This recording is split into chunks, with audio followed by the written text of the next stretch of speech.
So hello my dear friends, welcome to the PYQ series. As I have promised कि within 2 to 3 minutes I will be keep uploading 2 to 3 questions daily.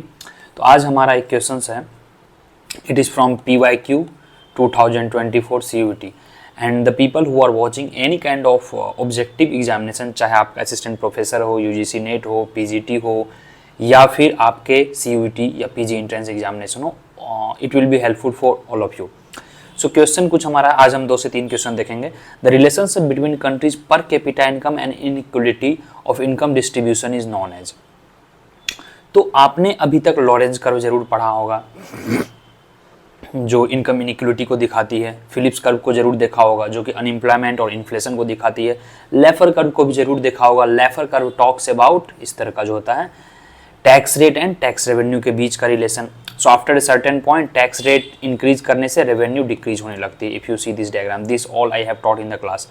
जो सबसे most important है Kuznets curve. Kuznets curve total 3 तरह के होते हैं. Kuznets curve 3 types के होते हैं. ठीक है, एक आपका होता है ये इनइक्वलिटी. कुजनेट्स कर्व किस तरह से बनता है? कुछ इस तरह से बनता है Kuznets curve. Here I am drawing this one. So ABC, यहाँ पर आपको डेवलपमेंट का लेवल या ग्रोथ का लेवल रहेगा और यहाँ पे इनइक्वलिटी रहेगा. तो स्लोली इनइक्वलिटी बढ़ेगी, फिर इनइक्वलिटी कांस्टेंट हो जाएगी, फिर इनइक्वलिटी घटेगी. तो यह पर कैपिटा इनकम एंड इनइक्वलिटी के बीच दिखाता है. यही रिलेशन है, दैट इज कुजनेट्स कर्व. तो आंसर आपका 4 हो जाएगा. Apart from that Kuznets curve और 2 चीज़ों को एक्सप्लेन करता है. एक होता है inverted Kuznets curve, that is EKU, environmental Kuznets curve. वह भी इन्वर्टेड होता है. एक ग्रोथ और इन्वायरमेंटल डिग्रेडेशन के साथ पहले राइजिंग रिलेशन होगा, फिर कांस्टेंट और फिर फॉलिंग.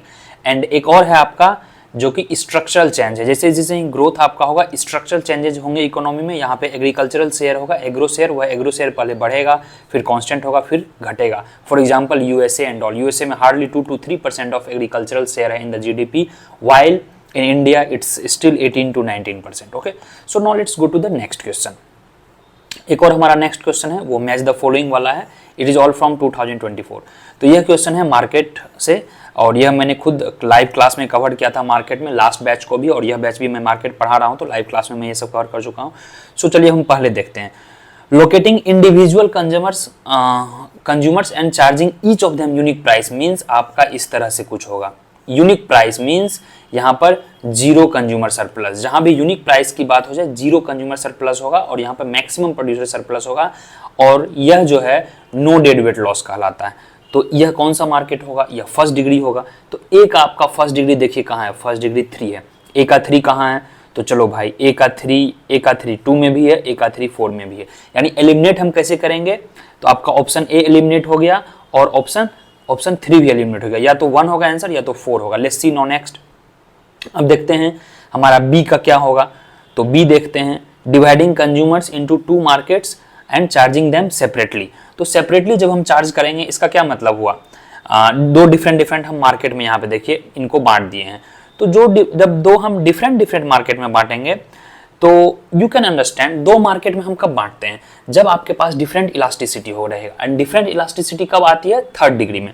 तो 3rd डिग्री आपका यहाँ पे दिया हुआ है, यानी आपका बी का 4 होना चाहिए.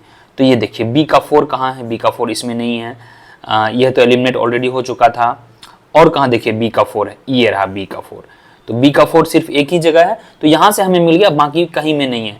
ए का 3 और बी का 4 बाकी कहीं में नहीं है. तो ये और ये तीनों एलिमिनेट हो गए. आंसर हो गया आपका 4. So correct answer would be here 4. ठीक है, 4 होगा आंसर. मैं यहाँ लिख दे रहा हूँ 4 इज द करेक्ट आंसर. बाकी भी आप याद कर सकते हैं for the exam purpose. They can ask. यानी कि सी का 1 हो जाएगा, सी का 1 हो जाएगा मीन्स बंडलिंग, और डी का 2 हो जाएगा charging customers at different price depending on the week, पर week means week of the day. जैसे क्या होते हैं डिफरेंट प्राइसेस, संडे को ज़्यादा ऑफर दे दिए या किसी पर्टिकुलर पॉपुलेशन को ज़्यादा आपने टारगेट कर दिया. जैसे सिटीजन बेसिस पे क्या होता है, जब 3rd डिग्री प्राइस डिस्क्रिमिनेशन होती है तो वहाँ पर देखा जाता है खासकर मेडिकल स्टोरेज वगैरह पे ओल्डर पर्सन को अधिक से अधिक बेनिफिट्स दिए जाते हैं. ये सब 2nd डिग्री है. क्वांटिटेटिव डिस्क्रिमिनेशन होता है वह सब 2nd डिग्री होता है. तो ये आपका हो गया 2nd degree. So answer would be 4. As I have promised कि मैं सेशन को विद इन 5 मिनट्स रखने की कोशिश कर, और उसमें मैं 2 से 3 क्वेश्चंस डिटेल में सॉल्यूशन आपके सामने डेली लाऊंगा. डेली नहीं तो 2 से 3 दिन पे क्वेश्चंस आते रहेंगे। तो आई रिक्वेस्ट यू कि चैनल को आप सब्सक्राइब कर लेंगे, वीडियो को शेयर करेंगे और इसके नोट्स बनाएंगे। By the end of exam we will have more than 200 to 300 questions. Daily में 2-3 क्वेश्चंस लाए, अगर 70-80 भी क्वेश्चंस अगर होते हैं तो 3 इयर्स के हम लोग CUET के आराम से क्वेश्चंस कर लेंगे। तो thank you so much, stay tune. नीचे टेलीग्राम लिंक होगा और वीडियो से जुड़े रहें। टेलीग्राम चैनल पे डिस्कशन है, वहाँ पे भी देख लेंगे। And regarding course and all, Navinomics app आप डाउनलोड कर लेंगे, वहाँ पे कोर्सेज हमारे रनिंग हैं। And you can call us at the given number. Thank you so much, bye bye, take care. I hope you have understood everything. किसी भी तरह का डाउट के लिए आप नीचे कमेंट कर सकते हैं। Bye bye, take care, see you soon in the next video. All the best guys, keep preparing hard, exam is very near, at least mentally you should understand exam is very near. All the best, bye bye guys.